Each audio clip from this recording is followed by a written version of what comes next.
Illinois Republican Party spokesman Aaron Del Mar. Aaron, welcome to you. Thank you for being here. What are you looking for in terms of the tone to be set by former President Trump during the convention this week?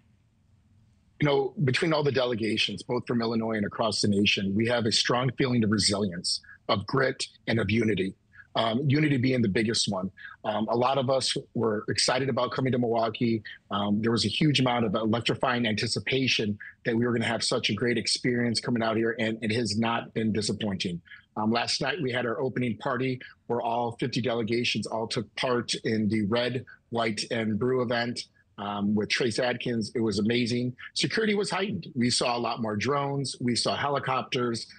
Getting through to the green area was very time consuming, but we all had a lot of patience because we knew that security was a top-notch issue, and we felt very secure and very safe within the grounds. Tell me about the conversations, Aaron, that you're having surrounding the assassination attempt that we all have now seen play out time and time again before our eyes, and the fear and the scare of that moment.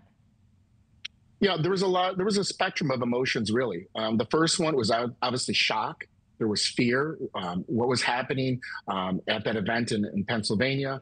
Then it turned to pride when we saw how quickly law enforcement and Secret Service acted to secure the scene, to make sure the president was safe, making sure that the people that were there were being addressed and taken care of. Then it turned to sadness when we saw the loss of life, not only from one of the attendees, but also from the alleged shooter himself. Then it turned to anger. You know, this is our presidential nominee, but besides for that, this is an American getting shot in the United States, and that's simply unacceptable.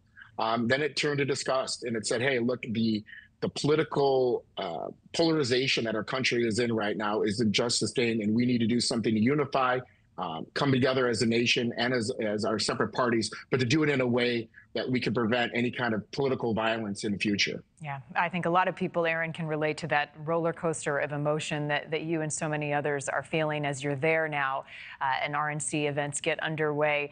When you look at the days ahead, how would you characterize your role as a delegate and the importance of you being there? So there's some official business that needs to be conducted over the next few days. We need to look at our platform. Some of our different planks need to be updated. Some of them are a little archaic. We also need to show the American people what is our vision for the next 4 years under another Trump administration.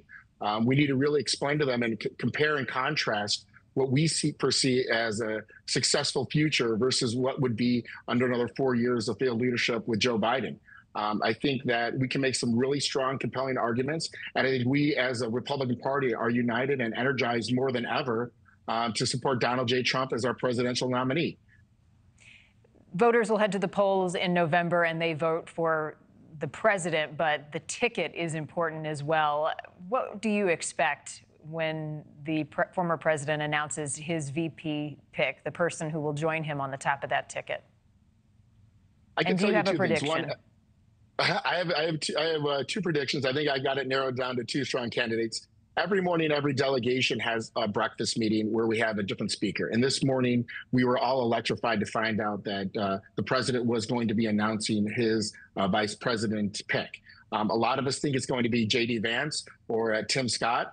It's kind of a 50-50 right now. I mean, nobody really knows. And like you mentioned, you're always voting for the top of the ticket. But after what happened in Pennsylvania, I think there's more emphasis on now finding a vice president pick that could lead the nation should something happen to President Trump on day one.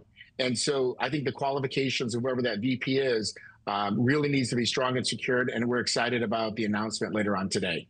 All right. Well, I know you've got a lot planned. It's going to be a very busy and exciting week and hopefully a safe one as well. Aaron Del Mar, thank you for being there and for joining us this morning. Thank you for watching. Go to newsnationnow.com to find NewsNation on your television provider. And don't forget to click the red subscribe button below to get more of NewsNation's fact-driven, unbiased coverage.